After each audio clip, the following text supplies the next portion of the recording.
Bonjour, je suis Stéphanie Baranco et bienvenue dans Paroles de femmes.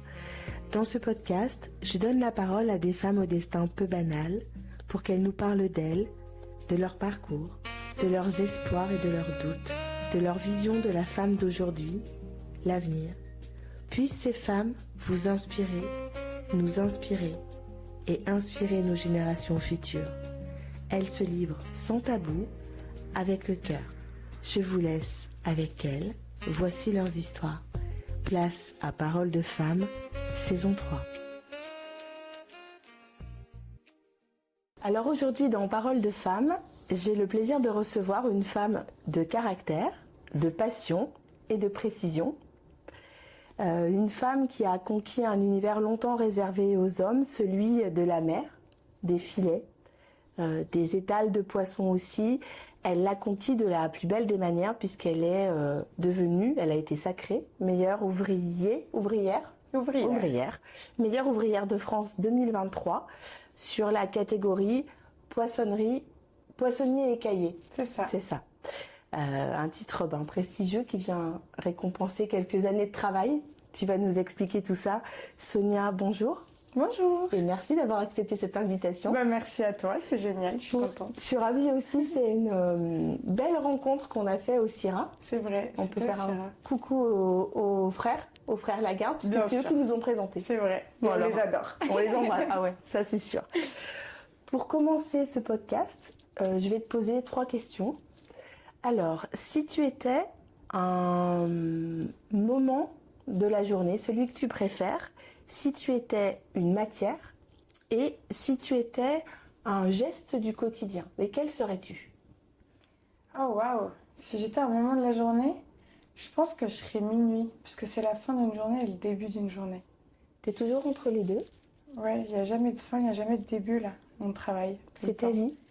C'est ouais. C'est dense. D'ailleurs, pourquoi 24 heures dans une journée, je me le demande. Vous auriez pu me mettre 36 là, je serais moins en retard. C'est vrai. Non, ouais, ce moment-là me plaît. Ce moment-là te plaît? Ouais, parce que... C'est l'entre-deux? C'est simplement se dire qu'à chaque fin, il y a un début. Oh, c'est joli. D'accord. J'aime beaucoup ça. Et c'est un peu ce que tu fais aussi. Quand tu termines un projet, tu en as toujours un, voire 2 d'avance, sur lesquels tu réenchaînes. C'est exactement ça. Une matière? Est-ce qu'il y a une matière que tu aimes particulièrement? Je pense un peu crépue. Un peu crépue. Alors, comme la moquette. D'accord. Voilà. Comme une moquette à bouclette. La moquette, c'est un peu étrange, mais ça râpe un peu, ça a du caractère. Voilà. Quelque chose de pas trop lisse, en tout cas. Voilà. C'est étrange, je vois tout pourquoi tu dis ça. Ouais, et c'est ce caractère qui te permet, ce caractère pas rugueux, mais en tout cas puissant, qui t'a permis aussi de te construire comme ça. Il faut du caractère pour être mof?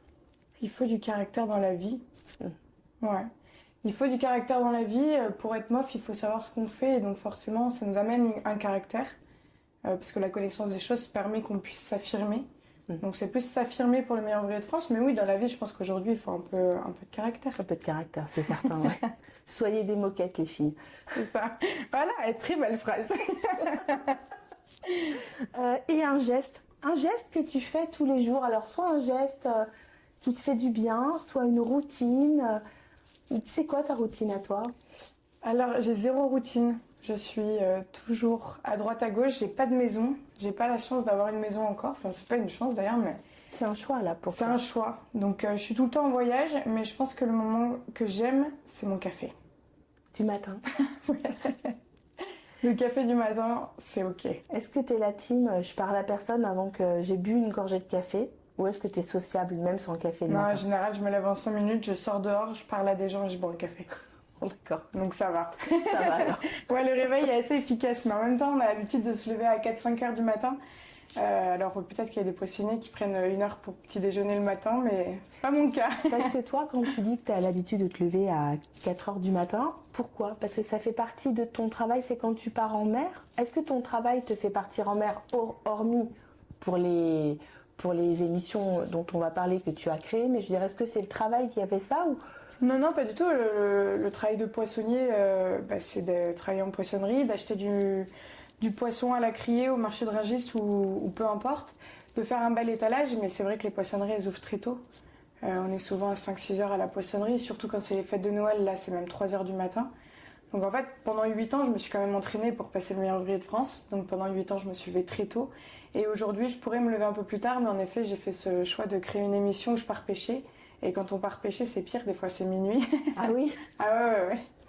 Donc non, ouais, je me lève tôt tout le temps. D'où cette, finalement, tu vis dans une espèce de sphère où le temps est un petit peu différent. Comme si c'était sur une autre énergie, un autre espace temporel où toi, ta vision de l'heure, en fait, est assez Et moi, ce que j'adore, spéciale. c'est ne pas savoir quel jour on est et quelle heure il est. Je vis, en fait. Je me lève le matin, j'ai mes choses à faire, je me couche quand je dois me coucher. Et c'est assez cool de vivre Alors comme que ça. tu as quand même un planning qui est extrêmement chargé. Donc toi, tu arrives à concilier les deux, cette liberté que tu arrives à garder. Et pourtant, un emploi du temps, tu en es la preuve. Nous, notre rendez-vous de ce matin, on est la preuve aussi. Tu as un emploi de temps qui est extrêmement contraint malgré tout. Ah oui, il est Donc, très c'est entre les chargé. deux, hein. Mais c'est là où c'est chargé et c'est plutôt bien organisé. Donc en fait, j'ai juste à suivre mon agenda. Et je me pose pas trop la question de quel mois on est. C'est la vie que tu as choisi d'avoir. Jusqu'à maintenant, oui. Maintenant, il va falloir... j'ai envie, je ressens le besoin, mon corps aussi me le réclame, je pense, de me poser un peu, de commencer à construire des bases et pourquoi pas avoir une famille plus tard. Donc forcément, il faut cadrer un peu tout ça. Mais je suis hyper heureuse d'avoir eu cette vie-là pendant 2 ans de nomade, c'est incroyable. C'est incroyable, ouais. Ouais. Ça paraît complètement fou. Ouais, mais je ne pensais pas que ça allait m'arriver, Parce donc que je profite. tu parcours le monde entier, on est d'accord. C'est ça. C'est pas que la France. Non, oui. Avec tes émissions, tu as fait le choix de parcourir le En monde. fait, ce qui s'est passé, c'est que pendant 8 ans, je me suis entraînée fort pour le meilleur ouvrier de France. C'était vraiment mon rêve, hein.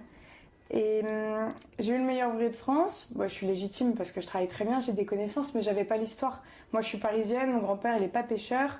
Quand on devient meilleur ouvrier de France, on défend un peu la filière, on s'engage, mais c'est surtout qu'on a des petits jeunes qui viennent nous voir, les yeux écarquillés, et je me suis dit, waouh, comment je les emmène dans mon voyage, parce que je suis parisienne. Donc je suis partie faire un tour du monde. J'ai fait 18 ou 19 pays en 10 mois, et dans chaque pays, j'allais pêcher, j'allais rencontrer des producteurs, je faisais à manger dans les écoles primaires, j'allais dans les ambassades, je faisais des dîners 4 mains. Ça a été fabuleux, j'ai appelé ça 20 milieux sur les mers, parce qu'à ma finale du meilleur ouvrier de France, le thème c'était Jules Verne. Wow. Ouais, et j'ai fait 20 milieux sur les mers. Donc j'ai appelé comme ça mon tour du monde et en rentrant, je me suis dit, ok, j'ai vu beaucoup de choses, mais la France, elle est incroyable. Honnêtement, notre filière, que ça soit de la pêche aux poissonniers, aux artisans, aux consommateurs, on a quand même beaucoup de chance d'avoir tout ça parce que c'est pas dans tous les pays que la nourriture est aussi bien traitée, qu'on a cette culture. Et du coup, je me suis dit, ok, on va lancer ça en émission. Et donc j'ai créé 20 milieux sur les mers en France, où j'ai visité les 8 régions françaises côtières. D'accord. Et à chaque fois, on va pêcher, on a un chef qui cuisine ce qu'on a pêché, on rencontre des producteurs, on fait à manger dans les écoles et c'est assez sympa. On mettra le lien, si tu es d'accord, dans la description. Comme ça, Avec les gens plaisir. qui nous écoutent pourront aller jeter un œil aussi sur... c'est des vraies découvertes, hein. C'est des découvertes humaines. Et puis aussi, c'est une autre vision finalement de la pêche, du poisson, de l'éthique. C'est important l'éthique pour toi? Ouais, c'est important l'éthique, c'est important pour moi d'aller voir ce qui se fait, puisque la pêche aujourd'hui, on entend tout et rien. Moi, les pêcheurs, je les aime, mais voilà. Mais c'est important d'aller voir, de monter sur les bateaux, d'aller essayer de les comprendre. Le pêcheur, il parle quand il est sur son bateau, quand il est à quai, il est fatigué. C'est moins son univers. Lui, il se sent à l'aise quand il est loin. Et d'ailleurs, dans toutes les émissions, à chaque fois, le pêcheur me dit, ok, quand on est ici, les problèmes de la France, ils restent en France. Et donc c'était important pour moi de rentrer dans l'univers des gens pour essayer de mieux les comprendre. Parce que finalement, moi j'ai découvert la poissonnerie à 17 ans comme premier job étudiant. Et le petit secret, c'est que je ne suis pas sûre que ce soit le poisson qui m'ait attirée de dingue. Parce que il fait froid, le poisson ça sent. Moi je voulais être avocate, donc j'avais même pas quelque chose d'artisanal en moi. Et en fait, c'est l'humain. C'est la dureté des anciens, mais la justesse. C'est d'aller sur un marché à 5h du matin et on s'en fiche si on a un sac Chanel, si on est bien maquillé. Il faut être là, il faut travailler. C'est un univers que j'ai aimé. Et du coup, dans ces émissions, j'essaye de retranscrire l'humain qui, moi, m'a plu dès le début, en fait. C'est ça qui te pousse. C'est cet humain qui te donne l'envie de changer complètement ta vie en fait, c'est ta vie complète que tu vas en fait faire évoluer. Ouais. Mais à quel moment tu passes de ok, j'aime l'humain, la poissonnerie, tu aurais pu t'arrêter, enfin légitimement à dire bah voilà, je vais monter une belle poissonnerie dans le respect de la tradition et faire mon travail d'artisan le mieux possible. Mais toi, tu l'upgrades et tu vas aller chercher le meilleur ouvrier de France. Et qu'est-ce qui vient te motiver à ce moment-là?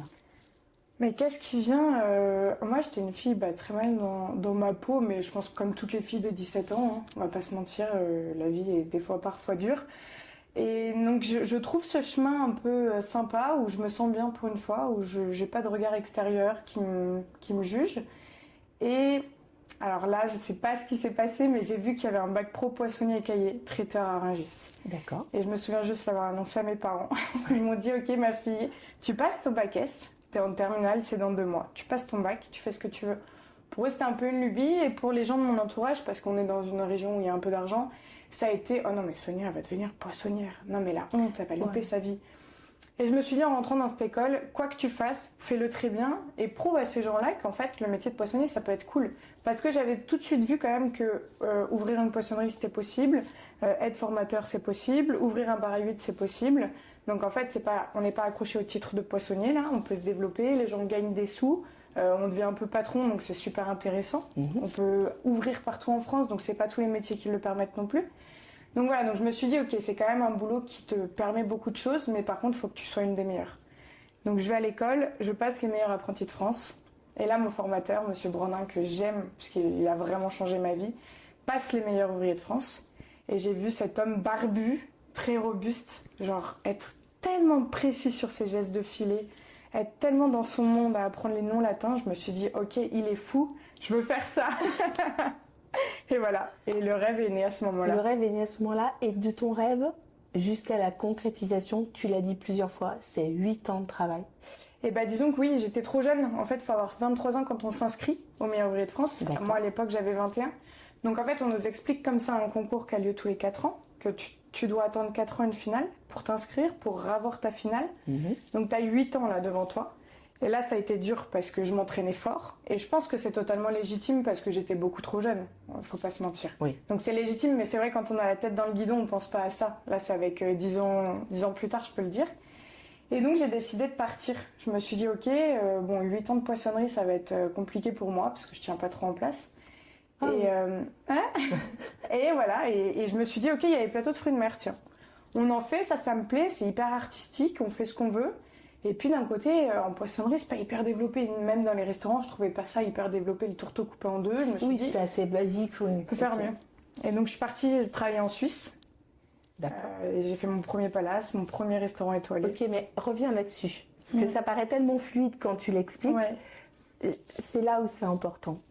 Comment tu arrives à trouver... Tu vois, tu pars de ta formation. Ouais. D'accord. Tu n'as pas d'expérience. Non. T'es petite bonne femme, tu arrives avec ta vingtaine d'années, d'accord. Voilà. Comment tu arrives à pousser la porte de ce premier palace en Suisse? Comment tu dois t'imposer? Ça te demande quoi à ce moment-là? C'est quoi la clé? Tu la trouves où, cette clé de porte? Mais la clé, ça a été une des pires journées de ma vie, c'est que j'ai fait mon premier concours d'ouverture d'huîtres des cahiers. D'accord. En professionnel, en sortant de l'école, comme ça à Paris. J'ai été éliminée sur la place de la Bastille. J'ai l'impression que c'était la guillotine. C'est pas fini dans le temps, il y avait 500 personnes. J'étais en pleurs, j'étais jeune. Et il y avait plein d'écaillers. Et les écaillers, c'est vraiment un métier d'homme pour le coup. Comparé à la poissonnerie, on trouve quand même des femmes. Et ce jour-là, j'ai rencontré un écaillé qui m'a dit, tu sais Sonia, ne lâche pas parce qu'on cherche des écaillers partout dans le monde. Et en fait, c'est vrai. Et alors oui, tu trouves que c'est simple d'avoir trouvé quelque chose en Suisse. Mais demain, quelqu'un qui sait ouvrir des huîtres, cuire des crustacés, il peut travailler dans le monde en entier. On a des groupes et ça cherche de partout. D'accord. De partout. Donc voilà, moi j'ai voulu aller en Suisse parce que c'était pas très loin. Et m'imposer, pas vraiment, parce que je suis tombée aux Trois Couronnes avec Lionel Rodriguez, qui est un chef étoilé et qui est pro-féminin. Voilà. Ah, génial. Qui pousse la femme, qui m'a mis tout de suite très à l'aise. Et donc j'ai passé une super expérience avec eux là-bas. Ça aide. Ouais, ça aide, bien Parce que sûr. c'est un milieu. Je voudrais que tu nous en dises 2 mots avant de continuer sur ton parcours, mais c'est ça qui est intéressant dans Parole de femme, c'est aussi de montrer que tout est possible. Hein, mais effectivement, c'est un milieu vraiment d'hommes encore, ce milieu-là. Bah, le métier d'écaillé, oui, complètement. Oui. Moi, j'ai quand même dû démissionner, parce que bon, à Paris, j'ai fait 2-3 postes. J'ai dû démissionner parce qu'on me laissait pas ma place. Parce qu'il y avait des hommes qui étaient étrangers ou non, mais en tout cas qui étaient, voilà, avec la mentalité d'un homme, là. Donc j'ai dû démissionner. Quand j'ai fait ce concours, il y a une personne qui m'a dit continue, mais toutes les autres se moquaient un peu. Donc ouais, ça a été difficile. C'est difficile, en fait, ça. Je pense il y a des fois, ça sert à rien de se combattre directement. Donc j'ai bifurqué, j'ai fait ma vie. J'ai été à la Coupe du Monde des écaillés que j'ai remportée. Et maintenant, ces écaillés qui, à l'époque, étaient très durs avec moi, je les vois mettre des petites fleurs sur leur plateau.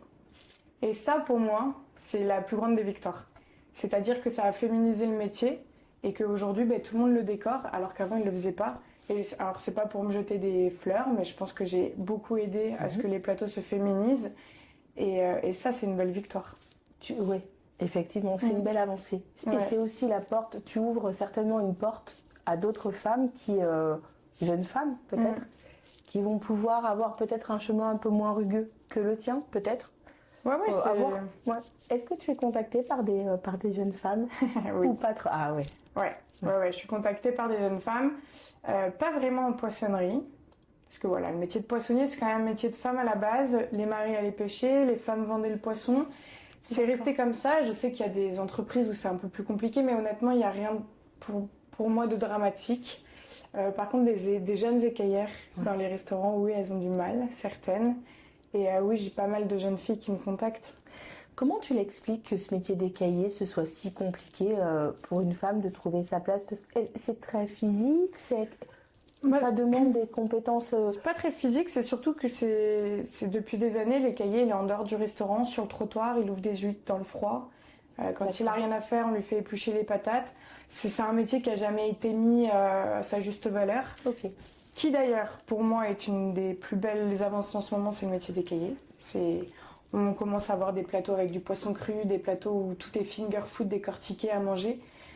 Donc en lien avec le chef de cuisine, moi en Suisse j'avais monté une boîte et j'ai aidé l'écaillé à rentrer en lien avec le chef, à créer des recettes similaires pour mettre sur les plateaux de fruits de mer et commencer à faire une synergie dans le restaurant pour éviter que l'écaillé soit tout le temps dehors.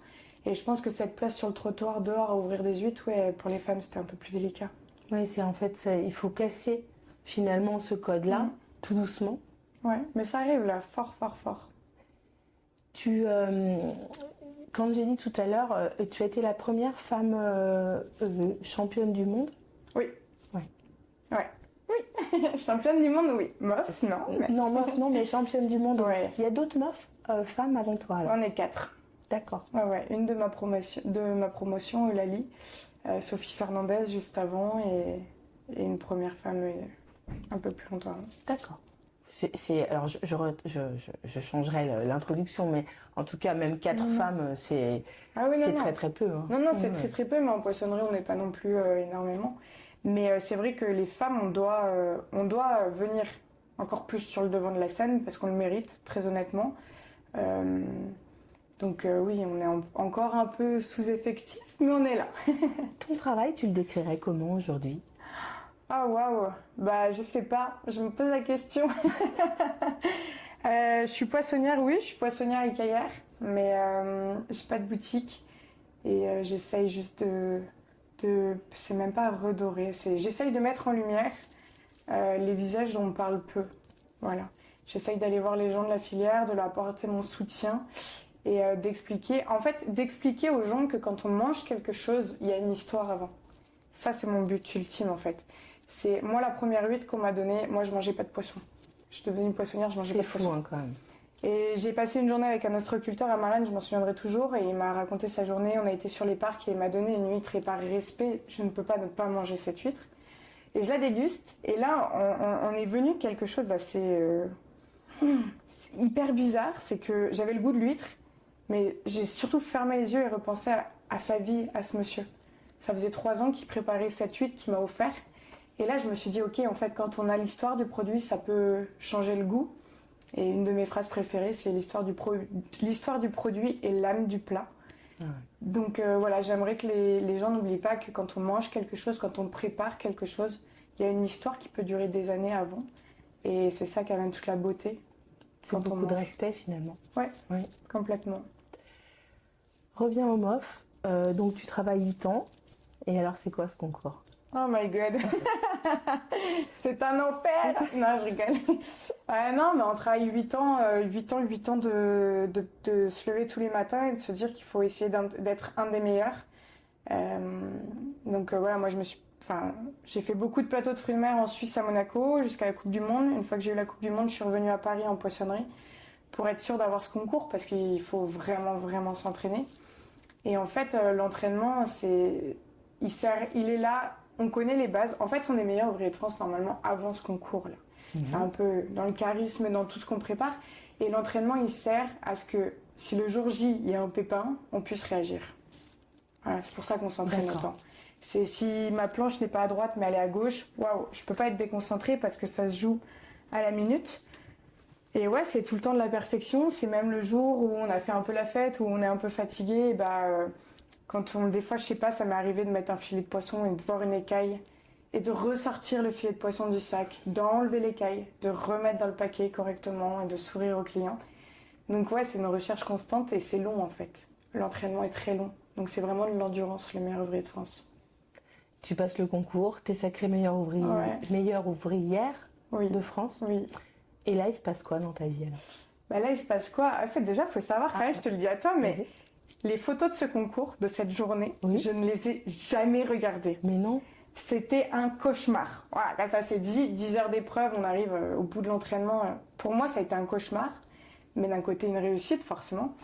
Et oui, quand j'ai eu les résultats, en plus, j'ai eu la chance, j'étais en Martinique, entre 2 plongées. Véridique. Oh là là. Je reçois le SMS et là, je saute de joie, je fais la plus belle plongée de ma vie. Et je me dis, ok, maintenant, on fait quoi maintenant de ça? Tu vois, parce qu'en fait, avant de le passer, on se dit pas, on peut pas prédire l'avenir, parce que si on l'a ou si on l'a pas, ça change. Il faut pas s'imaginer l'avoir, parce que sinon on est prétentieux, on a les chevilles qui gonflent et en plus on peut louper sa finale. Donc je me suis dit, ok, je suis rentrée à Paris, j'ai vu des bouteilles de champagne partout, j'ai fait la fête comme il fallait. Et puis là, on vient ce côté qui est un peu difficile, mais qui est la réalité, c'est-à-dire que on passe dans une autre catégorie. Moi, je suis restée la même personne, je le pense, et j'espère l'être, mais pour les gens, j'ai changé. Pour les chefs, je suis meilleur ouvrier de France. Oui. Donc voilà, on attire d'autres regards, on attire d'autres discussions. Dans la rue, quand on voit un meilleur ouvrier de France, on est un peu comme ça. Donc cette notoriété, au début, elle n'est pas forcément évidente à gérer. Et puis voilà, j'ai cherché, je me suis dit, ok, je fais quoi. Moi, je voulais partir à l'étranger.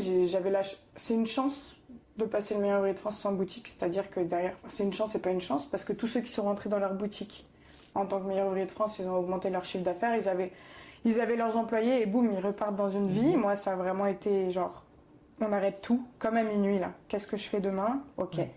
Et donc, je suis partie faire ce tour du monde.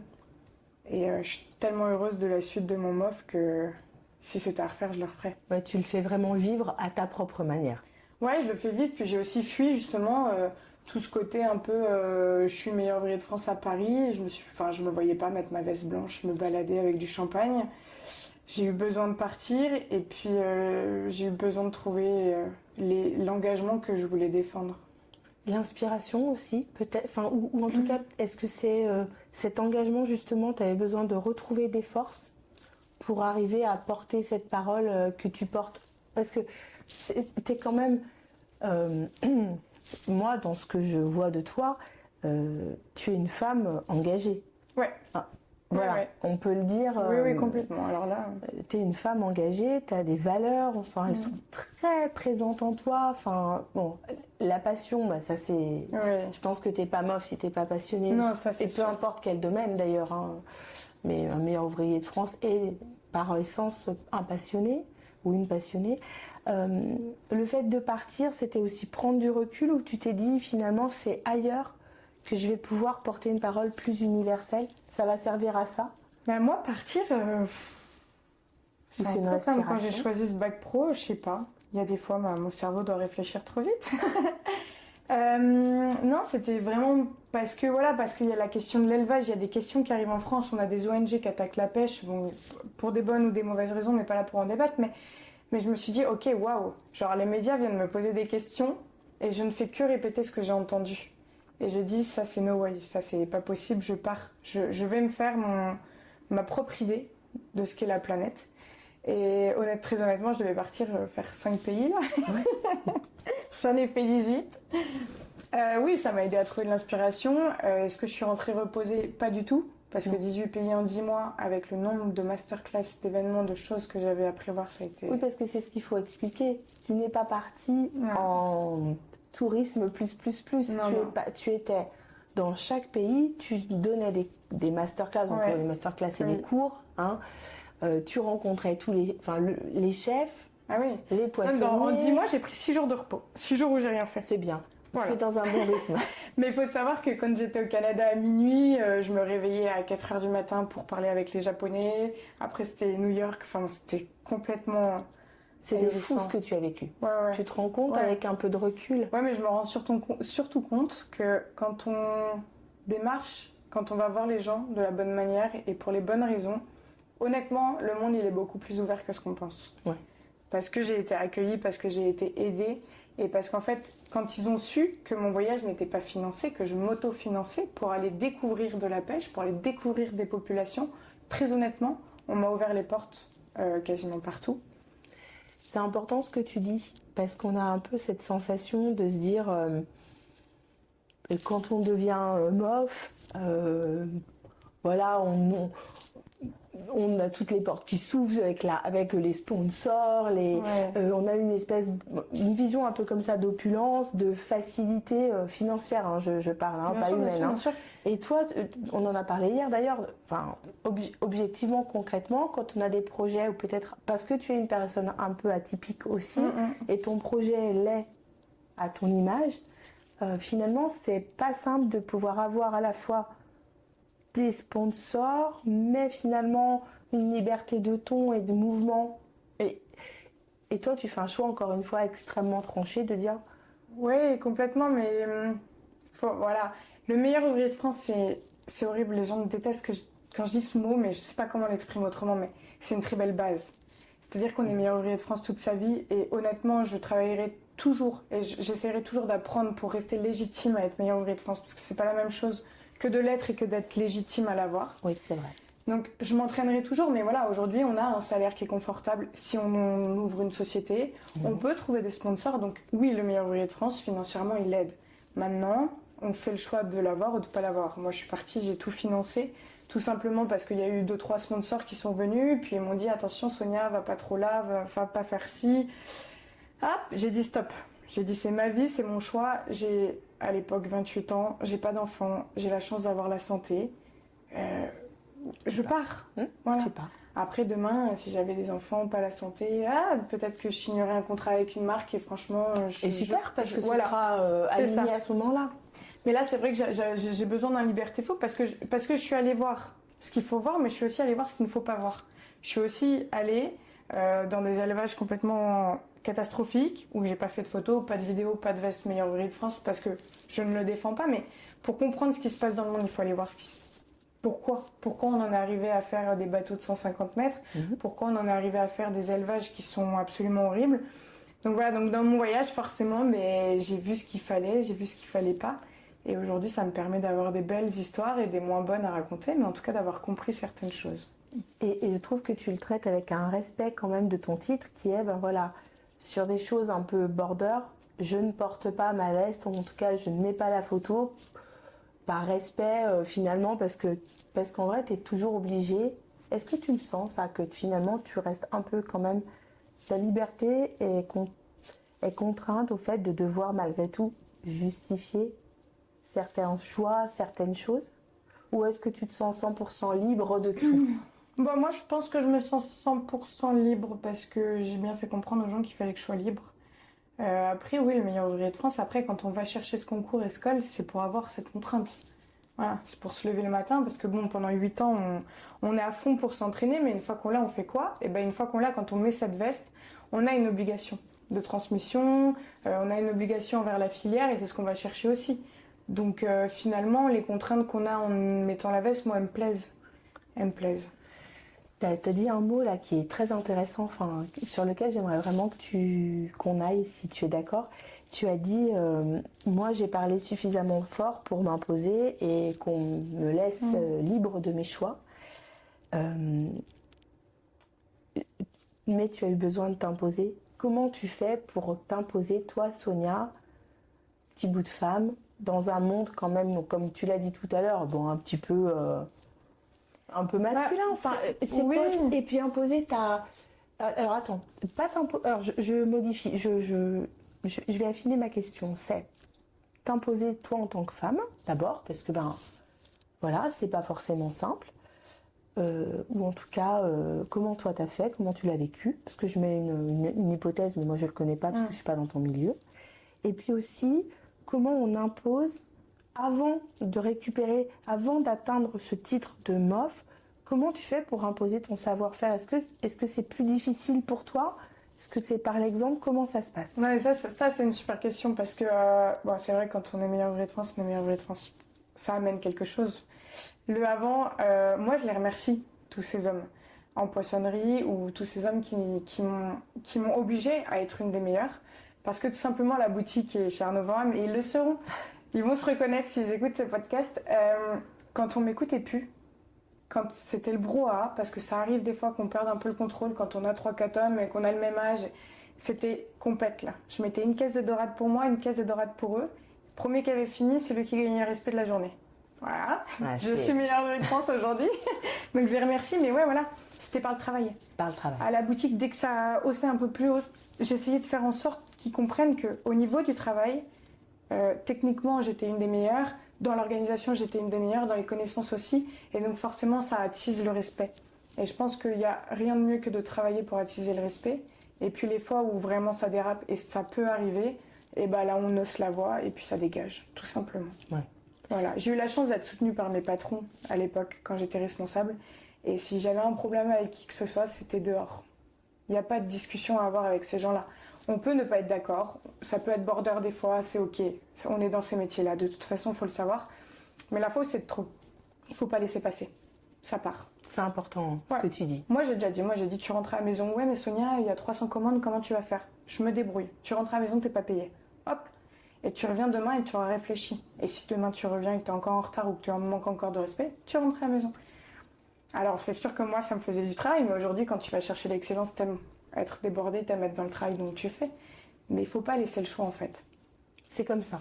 Ouais. Il faut avoir cette dureté, cette rigueur. Peut-être ouais, pas cette rigueur. Après, il faut savoir où on met le curseur aussi. Hein. Moi, je suis quand même super souple. Avant de passer mon curseur, faut y aller. Faut pas embêter pour 2-3 blagues, 2-3 trucs qu'on entend dans le dos. Voilà, on sait. C'est drôle ce que tu dis parce que c'est très drôle ce que tu dis et ça pose un vrai questionnement parce que j'ai podcasté il y a quelques jours Aurore, qui est une violoniste et qui a dit exactement la même chose que toi, c'est que bon, quand même, on peut accepter certaines blagues parce qu'on sent qu'il n'y a pas de méchanceté ou quelque chose de malaisant. C'est aussi la vie, on peut rire avec les gens. Oui, non, mais puis on connaît que nos métiers sont... Voilà, il y a 2-3 blagues, on le connaît, voilà. Les bouchers, les poissonniers, les cuisiniers, c'est ok. Enfin, après, quand on rentre dans une filière, on sait aussi à quoi s'attendre. Alors, quand c'est vraiment injuste, on punit, on sanctionne, c'est normal.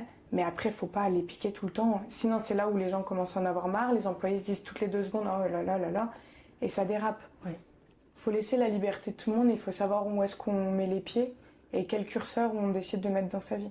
Après, quand le curseur il est très bas et qu'on tolère rien, on ne va pas dans un métier de la bouche. Tout simplement.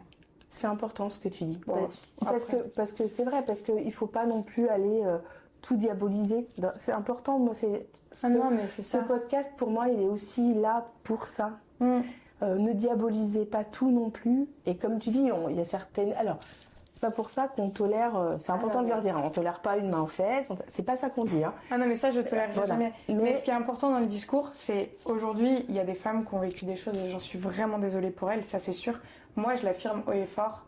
J'ai jamais rien eu dans ma vie. On peut être femme, on peut être poissonnière, on peut être meilleure ouvrière de France, on peut être écaillère.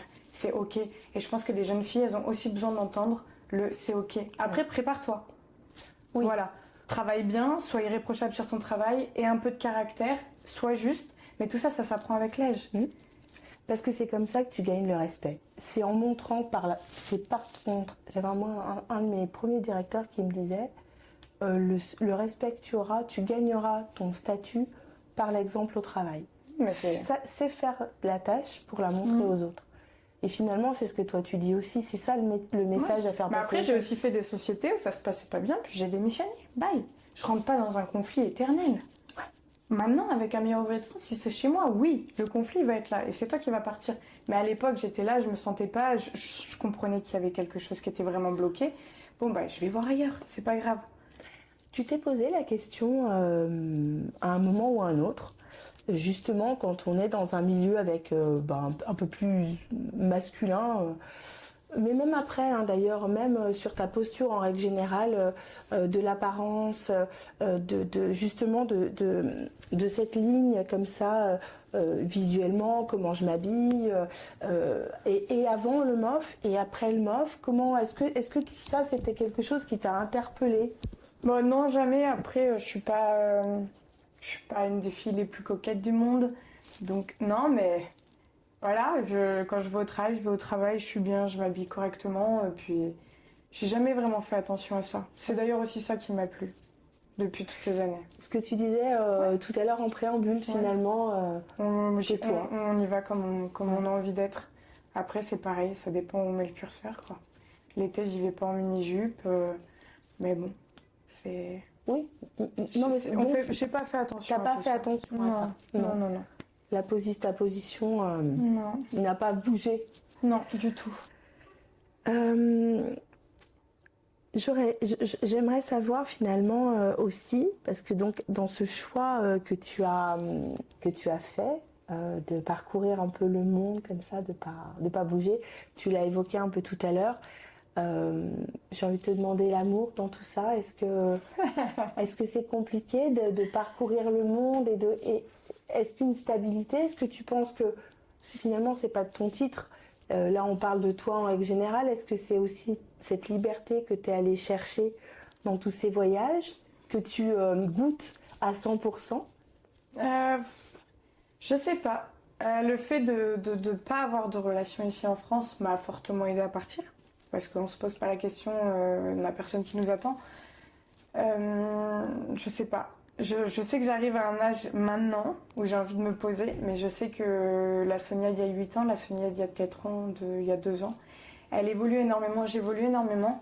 Il y a beaucoup de choses qui changent et aujourd'hui je suis prête à rencontrer quelqu'un, mais je suis tellement pas la même fille qu'il y a 2 ans que heureusement que j'ai vécu tout ça seule en fait. Et j'adore la solitude, j'adore être seule avec moi-même. Donc là, j'attends plus qu'à passer ce step justement, ouvrir quelque chose, m'installer dans un pays et construire une famille. Mais c'est pas quelque chose qui m'a manqué avant parce que waouh, je pense que tu le sais, mais on est avec 50, je rencontre 50 à 100 personnes par jour des fois. Donc très honnêtement, ma vie, elle est hyper remplie et j'étais hyper heureuse comme ça. Ouais, c'est l'évolution maintenant. Finalement, tu t'es nourrie de tout l'amour, de toutes tes rencontres. Voilà. Maintenant, j'ai envie d'aller à la maison. Et tu penses que c'est quelque chose qui sera compatible avec ce que tu as envie de faire? Est-ce que tu penses pouvoir toujours continuer à mener tes combats et à avoir un bébé? Ou tu t'envisages? Oui. Ça, le fait d'être enceinte, le fait d'avoir un enfant, je sais que beaucoup se posent la question en restauration. En effet, après, si j'ai fait autant de choses et que j'ai accéléré ma carrière au maximum, c'est pour pouvoir avoir ce moment-là. J'espère qu'il n'est pas trop tard, mais avoir ce moment-là, pouvoir avoir des enfants, en profiter. Donc voilà, j'ai vécu pleinement et x3 ou x4 la vitesse normale, mais aujourd'hui, je peux me permettre de me dire que l'année prochaine, j'ai envie de me poser sans regret. Et puis oui, ça sera compatible. Et puis après, quand je vois tous ces grands chefs, parce que moi aussi j'ai des idoles partout là, alors oui, c'est des hommes, mais il y a quand même des femmes. Et puis ils ont leur restaurant, ils voyagent, ils ont des vies de famille. C'est pas la vie de famille où on est H24 ensemble, mais faut trouver le bon équilibre. Mais je sais que c'est des choses qui se font et je serai pas la première à le faire. Donc oui, j'ai envie d'ouvrir quelque chose normalement l'année prochaine. Je croise les doigts et continuer à voyager un petit peu. Ça serait qui ton idole féminine d'abord et ton idole masculine? Des gens, non pas des idoles, mais des gens que tu admires justement. Tu parlais de ces gens que tu admires. Ben écoute, féminine, je pense que ça a été Claire Smith qui est 3 étoiles à Londres. Qui est arrivée et qui a dégagé un aura, une prestance qui encore aujourd'hui me donne des frissons. Ouais, ça me donne des frissons. Ouais, c'était quelque chose de très beau à voir. Elle arrive, tout le monde est ok au garde à vous, tout le monde respecte, il y a de la sympathie. Ils m'ont transmis des choses en cuisine, donc pour le coup, je l'ai pas connue beaucoup, mais tu avais fait un 4 mains avec elle? Non, du tout. J'ai appelé, j'ai dit bonjour, je suis Sonia, je veux venir faire un petit stage. Ils comprenaient pas qui j'étais. Je suis arrivée en veste blanche, sans col, sans rien du tout. Et c'était assez sympa. Génial. Et après, pareil, Colombe, une chef au Québec, qui alors elle a toute ma vie. Elle a voyagé énormément, maintenant elle a des enfants, elle est super fun. Et donc voilà, je me suis rendu compte que c'était ok. On peut le faire. C'est un vrai modèle. Ouais, on peut le faire. Puis il y en a en fait, faut pas le faire. Des fois, on a tendance, et moi aussi, surtout moi d'ailleurs, je pense, mais j'ai tendance à me dire, oh waouh, je suis débordée, hein, pourquoi je fais ça, je suis toute seule. Oh. Non, enfin, le monde il est hyper grand, et il y a beaucoup de gens qui passent par là où on est passé, on n'est pas les premiers à faire les choses. Et voilà, et dans mon voyage, j'ai rencontré plein de femmes qui ont déjà voyagé aussi. Et puis moi, je voyage aujourd'hui, j'ai une carte bleue, j'ai un téléphone. Il y a 20 ans, c'était pas la même chose. Donc voilà, il faut aller chercher ces modèles, il faut aller parler avec les gens et c'est cool. Et le fait d'avoir, le fait finalement d'être tout le temps en partance, pour l'instant, comme on disait, là, c'est plus dans tes projets après, mais les équilibres, les horaires, on en parlait tout à l'heure, tu sais que parfois quand même, physiquement, c'est dur, voilà, t'arrives au bout d'un cycle. Non, j'arrive au bout d'un cycle, je me rends compte, hein, très honnêtement, j'ai pris 8 kilos cette dernière année par le fait de jamais vraiment dormir, le stress, tout le temps manger à droite à gauche, tout le temps boire un verre à droite à gauche. Donc je sens que mon corps là, il faut qu'il se repose, il faut qu'il s'équilibre. Mais ouais, c'est une vie qu'on décide d'avoir. Après, ça fait 2 ans quand même que je vis avec une valise. Et c'est trop drôle parce que ma mère m'a appelée. Donc là, j'ai fini le Tour de France. On a tourné les 8 épisodes. On les diffuse au fur et à mesure. Ma mère me dit « Ok Sonia, c'est quoi ton prochain gros projet ?» Et je lui dis « Maman, franchement, la seule chose dont je rêve, c'est d'avoir un tiroir à culottes. » Elle était morte de rire. Elle est rassurée. Et elle me dit « Ok, c'est cool ma fille. Elle va enfin avoir un tiroir. » Et ouais, et aujourd'hui, je veux ça. Je veux trouver mes affaires dans un endroit et je veux me poser seule des fois un soir sans vadrouiller tout le temps. C'est un joli projet. La prochaine fois que je te verrai, mais puis ça sera dans tu vois, il y a des meilleurs ouvriers de France qui rêvent d'avoir un tiroir à culottes. Voilà. On reste très simple. Tu l'as trouvé quand même cet équilibre malgré tout. Et puis tu as fait des rencontres de fous. Enfin... je sais même pas. Je pense qu'il faut le moment où je vais prendre du temps, je vais essayer de réaliser un peu tout ce qui s'est passé parce que tout s'est enchaîné très vite. Mais oui, je suis toujours très émue en fait à repenser à mon voyage et j'ai du mal à y penser parce que ça a été incroyable, parce que cette vie...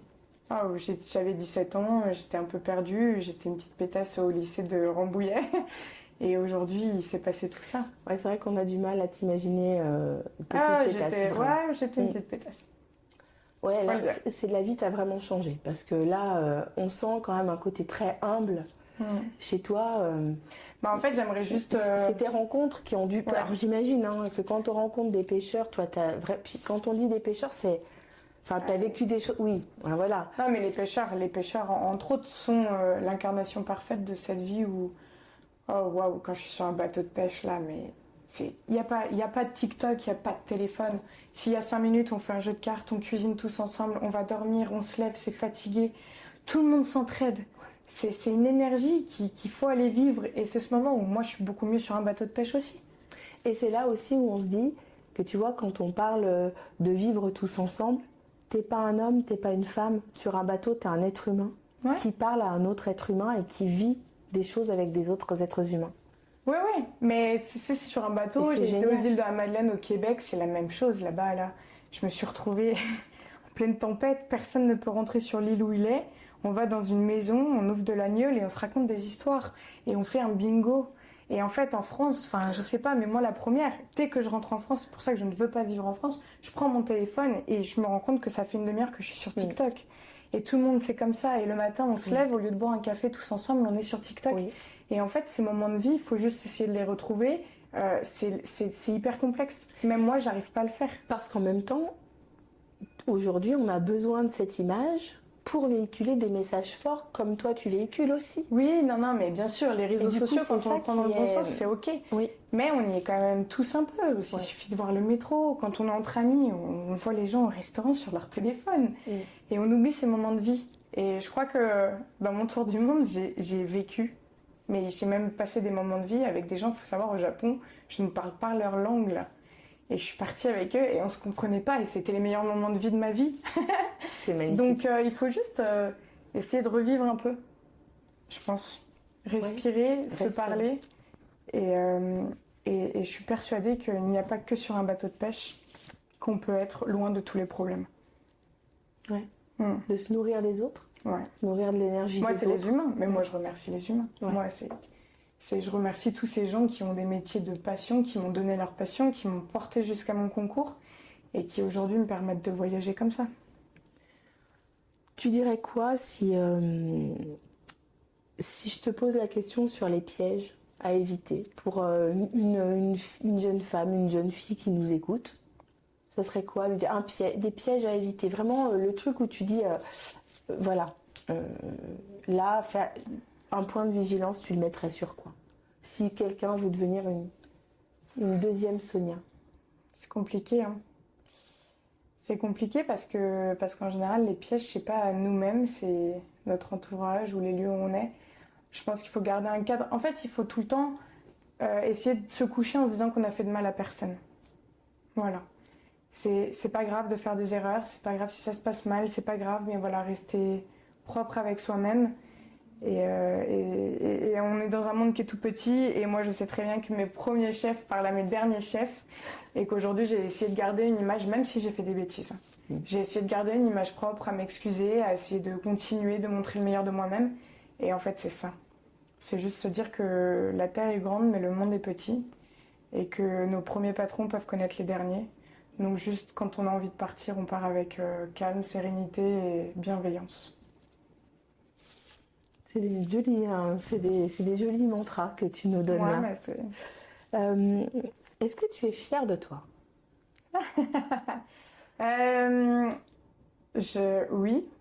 Oui. Dire non, ça serait complètement fou. Je suis fière de moi parce que je suis fière de la fille que je suis en train de devenir. Je pense que j'ai encore beaucoup de travail à faire en interne, tu vois. Je suis fière. Après, je pense que si je pousse les curseurs comme ça, c'est parce que j'ai toujours pas été là où je veux aller. J'espère le trouver un jour. Mais oui, je suis fière. Je suis fière parce que j'essaye. Voilà. C'est quoi que tu cherches, au fond? Qu'est-ce que tu essayes d'aller... Cette recherche comme ça de... T'es tout le temps en recherche. C'est quoi, en fait, que tu essayes de chercher au fond de toi? En soi, je le sais pas encore. C'est pour ça que j'espère le trouver. Je sais pas ce que je cherche, c'est une bonne question. Je me pose pas trop la question. Ce que je cherche, c'est que je veux faire du bien à moi, autour de moi, à la filière. Voilà, redonner un peu de côté humain aux choses. Mais non, je sais pas où je vais. Mais ce que je sais, c'est que voilà, moi, j'ai pas honte de dire, mais quand j'étais plus jeune, oui, il y a eu la fête, il y a eu les côtés où on se sent pas bien. Donc quand on parle, c'est pas forcément du mensonge, mais on s'exprime avec des mots un peu différents, on se cherche. Et aujourd'hui, j'ai envie de trouver une paix intérieure et à me dire que j'ai pas besoin d'extrapoler pour exister. T'es juste toi. Ouais, c'est ça. Mais petit à petit, ça vient. Et il faut savoir aussi que, voilà, moi, je souhaite tous les jours devenir une meilleure personne. Et depuis que j'ai fait ce souhait-là dans un pays, dans un moment très fort, il m'est arrivé que des catastrophes, là. Et en fait, je pense que pour devenir une bonne personne, il faut que ça n'aille pas. Parce que quand tout va bien, on est forcément quelqu'un de bien. C'est les moments où ça va pas, où on se rend compte si la personne elle a un fond qui est bon ou pas. Donc quand ça ne va pas, il faut pas lâcher. C'est des épreuves de la vie qui sont dures, mais au final, c'est celles qui font le plus grandir. Ouais. C'est vrai. Parce que bon, aujourd'hui, on voit, je fais un tour du monde, je fais un tour de France, je suis meuf. Beaucoup me disent, ah, mais Sonia, c'est une vie de rêve, nanana. Croyez-moi, l'envers du décor, je pense pas qu'il y en ait beaucoup qui veulent le voir. Et donc voilà. C'est juste que s'il y a des moments qui vont pas, il y a forcément un moment qui vient après. Et il faut se battre continuellement envers nous-mêmes et envers les autres. C'est ça, finalement, c'est ça la philosophie de ton parcours. C'est de trouver quand même, quand on t'entend, c'est de trouver la lumière, même sur un parcours ou sur des moments extrêmement difficiles. Parce que... Ah bah, moi, j'aime les extrêmes. Moi, j'aime pleurer. Quand je pleure bien. Là. Comme ça va pas, ça va pas. Quand je prends 8 kilos, je prends 8 kilos, j'en prends pas un. Mais de l'autre côté, j'arrive à amener tout ça parce que je dépense énormément d'énergie. Donc ouais, j'ai passé un tour du monde à ne pas dormir, à être loin de tout le monde, à essayer de comprendre ce qui m'arrivait. Mais d'un côté, la journée, c'était merveilleux. Donc voilà, moi, je suis dans les extrêmes les plus totales. Mais dans une journée, je peux être en down-down et en up-up. Et voilà. Mais il faut se dire que n'importe qui dans la vie, à part peut-être certaines personnes, et tant mieux pour eux, mais je suis pas sûre, la vie, elle est dure pour tout le monde, à son échelle. Mais voilà, les coups où on est en bas, c'est pas grave, faut juste arriver à rester une bonne personne, laisser passer cette étape.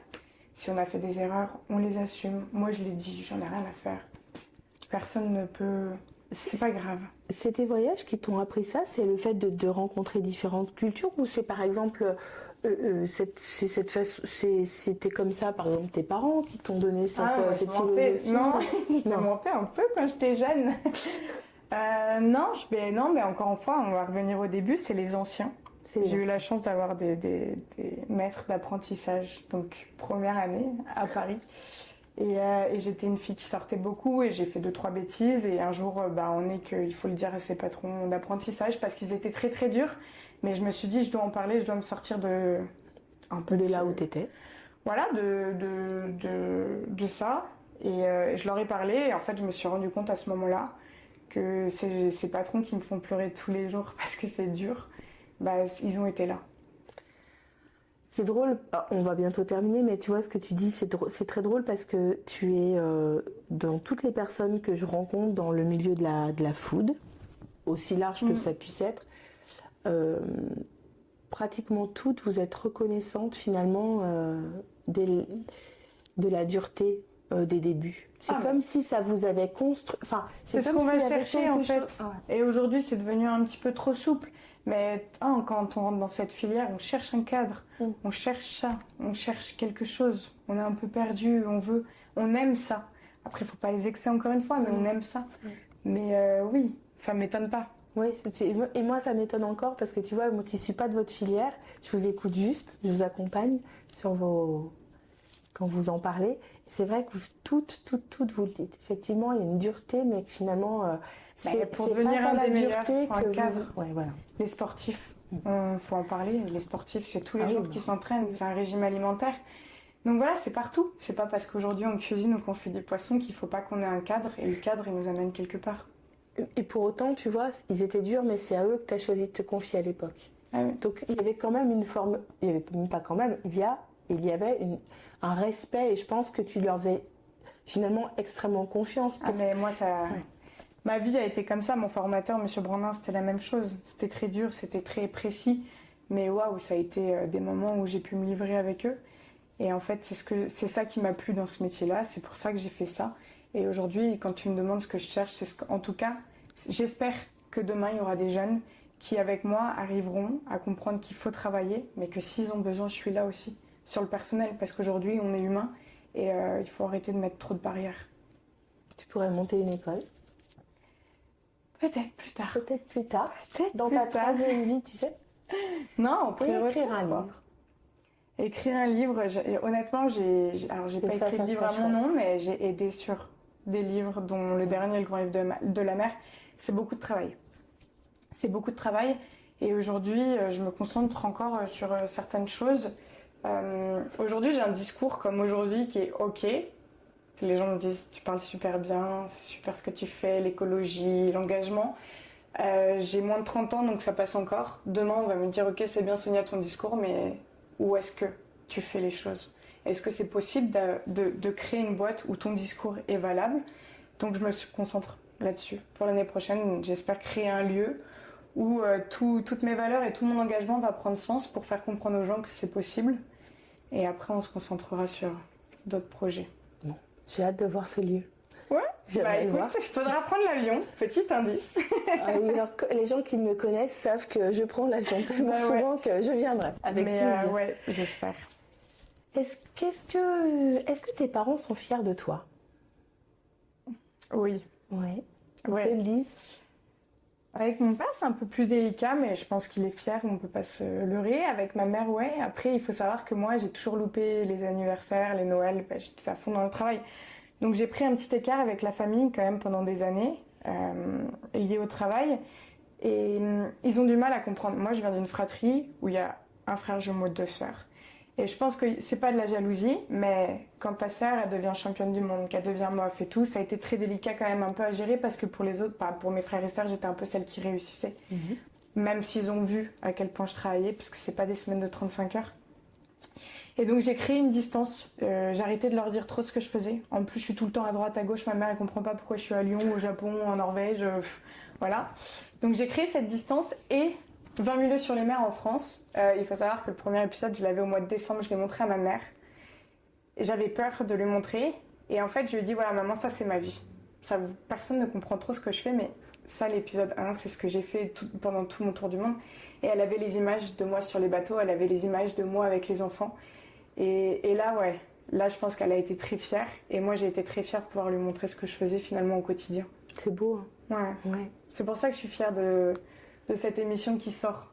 C'est que beaucoup me disent, Sonia, t'es partout, t'es nulle part, on comprend pas ce que tu fais. Ben voilà, ce que je fais, c'est exactement ce que vous allez voir dans les épisodes. Ouais, on va te découvrir encore autrement. Ouais, puis en plus, me livre un peu. Waouh. Waouh. Non, ouais, c'est une... Voilà, c'était... Je pense que c'est la meilleure façon de finir cette vie de vagabonde, c'était de faire un tour de France, de mettre nos producteurs et nos artisans en avant et de montrer aussi ma vision de la filière. Je reviens sur... parce que tu me réemmènes sur la filière et moi je te réemmène sur ta famille. Est-ce que tu regrettes parfois d'avoir été obligée de t'éloigner un peu, d'avoir loupé des anniversaires? Ou est-ce que finalement tu dis, ben, c'était ma vie et c'est comme ça que je l'ai choisi? Ah ouais, je peux pas... C'est pas du regret, parce qu'on peut encore rattraper les choses, parce qu'on peut encore passer des bons moments, et puis maintenant, en étant plus stable, des maisons et tout, c'est pas forcément des regrets. Après, moi, il faut savoir que mes parents étaient séparés, et j'aurais eu une famille très soudée, je pense que j'aurais pas fait tout ça. Donc aujourd'hui, j'ai juste pris la plus grosse blessure de ma vie, je pense, c'est la séparation de mes parents. J'ai juste pris cette blessure et je me suis dit, ok, ils sont plus... Tu vois, ça... Je me suis dit, ok, ils sont plus ensemble, et bah profites-en en fait. Si t'as pas les dimanches en famille, chose qui pour moi était une des choses les plus importantes, je me suis dit, profite, pars, va te faire ta famille, va rencontrer des gens. Donc aujourd'hui, le regret que j'ai, c'est que ma famille ne soit plus ensemble. Mais ça, on peut pas décider, hein, la vie elle est faite comme ça. Donc des fois les coups durs, ils sont très durs, même après 15 ans. Mais j'ai essayé d'en tirer le positif. Moi, ma mère aujourd'hui elle habite en Martinique, elle a refait sa vie aussi, donc c'est super cool. Et puis voilà. Il y a des blessures qui resteront, mais il faut se dire que maintenant les dimanches en général je suis sur un bateau de pêche et que c'est peut-être mon nouveau dimanche en famille, quoi. Ou peut-être que tu vas créer d'ici quelques temps et tu auras tes dimanches en famille. Ouais, ça j'espère. Avec peut-être ton poulet rôti, frites, salade verte. Ouais, avec le poulet du jardin et la salade du jardin. Ah ouais, je veux vivre en autonomie, moi. Et voilà. Ouais. Ce sera ça peut-être bien sûr. future partie. Ouais, j'espère. Mais c'est sûr. Mais voilà, faut se dire que des fois, les blessures qu'on a en nous, elles peuvent nous pousser vraiment beaucoup. Et je pense que moi, ça m'a poussé dans mon parcours. Et voilà. Et aujourd'hui, j'en ai... Disons que tu les as transformés. On peut le dire comme ça. Ouais, complètement. Complètement. Donc non, c'est pas des regrets. Mais passer maintenant du temps avec eux, ouais, complètement. D'ailleurs, cet été, je passe du temps avec ma famille. C'est bien. On arrive bientôt à la fin de ce podcast. J'ai encore 2 questions pour toi. Ouais. Alors la première, j'aimerais que tu prennes 2 minutes, que tu te retournes et puis que tu regardes la petite Sonia qui justement avant de, tu vois, qui qui est juste avant le stage, qui est un petit peu une... Je reprends tes termes, si jamais les gens qui arrivent en cours de route, une pétasse. Voilà, qui ne sait pas trop où elle en est, qui est un peu perdue. À ce moment-là, juste avant de prendre tes premiers couteaux pour commencer ton apprentissage, tu lui dirais quoi à cette Sonia-là? Waouh. Eh ben, je sais pas. Je dirais que c'est pas grave d'avoir une adolescence un peu en dents de scie, que la société elle est pas évidente, que trouver sa place c'est pas tout le temps évident. Mais par contre, il faut des fois se dire que c'est pas forcément parce que les gens nous mettaient à une place qu'il faut y rester et qu'en rentrant et en découvrant des milieux qui sont différents, on peut trouver sa propre place. Je pense qu'il faut pousser des portes quand on dit cette expression-là. Il faut, voilà, quand on n'est vraiment pas bien, il faut aller voir ce qui se passe ailleurs et n'écouter que soi-même, finalement, et se laisser aller mal des fois. Oui, c'est important. C'est important. C'est pas grave, ça va mal, ça va mal. S'autoriser le droit de pas toujours être bien. Ouais. Et le droit à l'erreur. Ouais. Tu lui dirais ça? T'as le droit de t'être trompé. Ouais, c'est pas grave. C'est pas grave. C'est pas grave si t'as fait ce que t'as fait. Ouais. C'est pas grave. Juste maintenant, réveille-toi et dis-toi comment je peux faire pour devenir meilleur. Mais la vie, c'est pas grave si on faute. Ouais. Dernière question, allez. C'est la tradition de parole de femme. Alors pour toi, Sonia, c'est quoi être une femme en 2025? Et pour moi, être une femme, ah waouh. Et on entend les sirènes qui tournent juste sur cette question, c'est fabuleux. Bah, c'est s'assumer pleinement. Ouais. Voilà. C'est se lever le matin, se regarder dans le miroir et partir faire sa journée à fond. Ne pas se retourner quand il y a un problème et ouais, être une femme. Mais être une femme, c'est aussi amener beaucoup de douceur et beaucoup de finesse dans un monde qui est un peu brut. Donc, en général, ça fait plutôt du bien. Bon, et ben voilà, c'est une belle façon de conclure. Merci. Merci à toi. Pour ce bon moment. Oui. Ouais. Et puis écoute, je pense que tu vas avoir inspiré pas mal de femmes sur ta spécificité peut-être, mais je crois sur la vision beaucoup plus large que tu as de l'engagement et sur ta vision de la vie.